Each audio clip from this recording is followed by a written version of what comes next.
Saudara, terima kasih Anda masih bersama kami dalam Berita Banten. Bagi Anda yang baru saja bergabung, kami hadirkan kembali 3 berita utama hari ini. Pura-pura hendak membeli, emak-emak curi emas.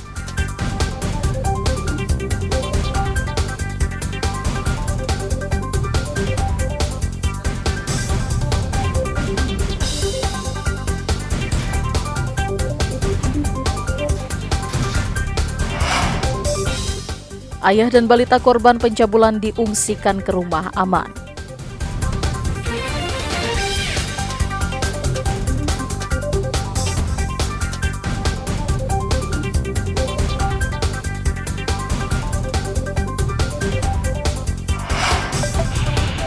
Jalanan licin akibat tanah proyek, pengendara motor berjatuhan.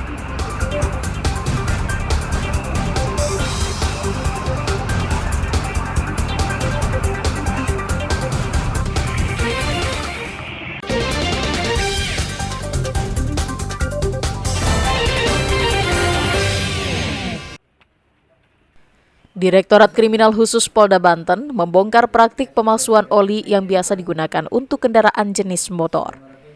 Polisi menggerebek tempat produksi oli palsu ini di Balaraja, Kabupaten Tangerang. Praktik pemalsuan oli yang menggunakan merek ternama ini sudah dilakukan oleh pelaku sejak tahun 2022 lalu. Sempat berhenti, pelaku kembali beroperasi pada akhir 2023.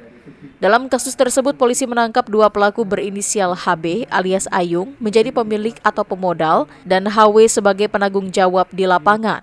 Sedangkan setiap harinya terdapat 10 orang karyawan yang dipekerjakan dan saat ini berstatus sebagai saksi.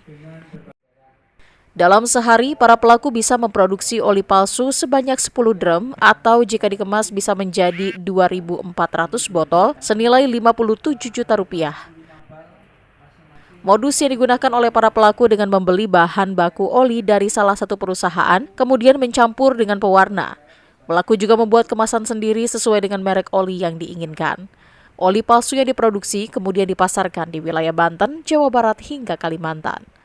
Selama 3 bulan terakhir, omsetnya didapat mencapai 5,2 miliar rupiah.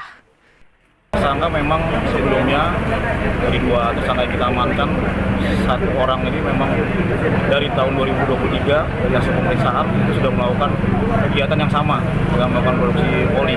Tapi sempat terhenti di 2024 awal di bulan April sesuai hasil pemeriksaan para tersangka. Jadi setelah ketemu dengan tersangka HW, mereka akhirnya bekerja sama dan mendapatkan modal baru dan melakukan produksi atau usaha produksi oli kembali.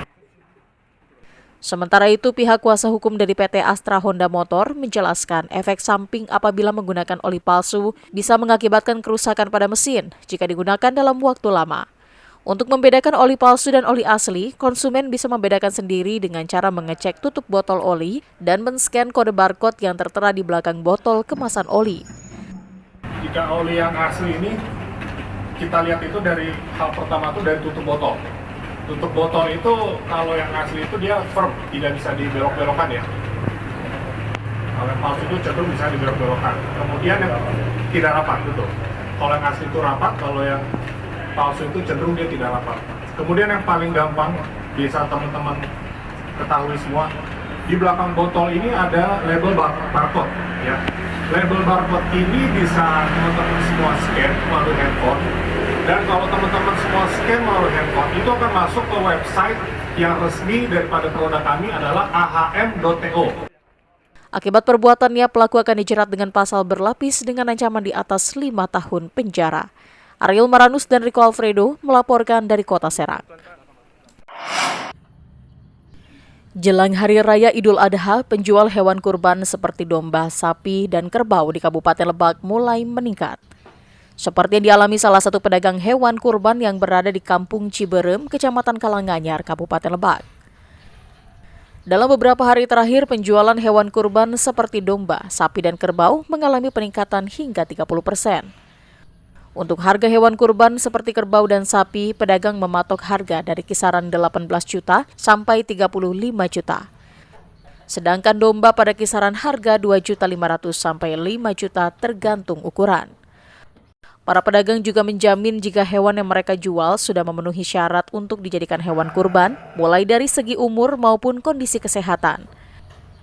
Para pembeli biasanya datang langsung ke tempat tersebut untuk melakukan transaksi pembelian. Setelah itu akan menitipkan hewan yang telah dibelinya dan akan diantar pada H-1 hari raya. Sapi dari 30 sampai 20 sampai 18 juta Kalau kerbau? sama. Oke. Kalau kambing? Kambing 4,5 juta sampai 2 juta juga ada. Oh gitu. 25, 2 juta yang berpesen. Oh, ini ada kenaikan nggak sih? Tapi saya kira angker ya. Oh gitu ya. Masih tetap segitu aja. Tetap situ aja. Untuk kondisi hewan kurban sendiri, para pedagang bekerja sama dengan Disnakeswan Lebak melakukan pemeriksaan untuk memastikan kondisi kesehatan hewan.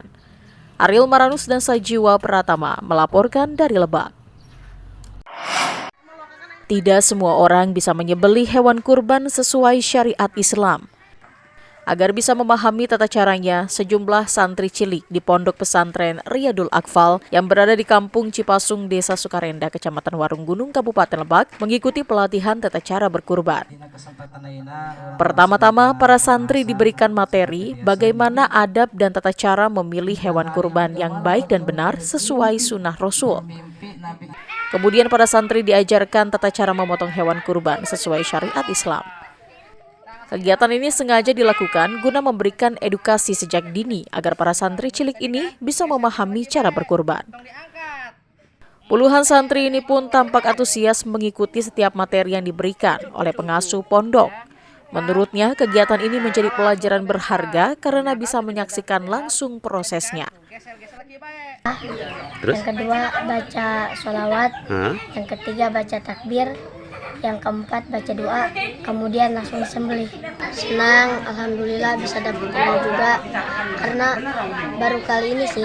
Meskipun masih anak-anak, diharapkan materi yang mereka terima bisa diterapkan di tengah masyarakat saat dewasa kelak. Memberikan materi edukasi tentang tata cara penyembelihan hewan kurban. Kemudian ada sejarah perjalanan Nabi Ibrahim. Terus memilih hewan kurban yang mana yang sah untuk dijadikan kurban. Kemudian ada juga adab-adaban cara menyembelih hewan kurban. Para santri yang mengaji di sini ini bisa paham tentang pelaksanaan tata cara berkurban, kemudian bisa mengamalkan ilmu-ilmunya. Kemudian mudah-mudahan di kemudian hari para santri bisa berguna untuk diri sendiri dan untuk masyarakat luas. Setiap hari raya Idul Adha, pihak Ponpes juga selalu melibatkan para santri untuk ikut mengurus daging kurban. Ariel Maranus dan Sajiwa Pratama melaporkan dari Kabupaten Lebak. Informasi tadi mengakhiri jumpa kita dalam Berita Banten. Atas nama rekan redaksi yang bertugas, saya, Miselia Kartika, mengucapkan terima kasih atas kebersamaan Anda. Selamat beraktivitas dan sampai jumpa.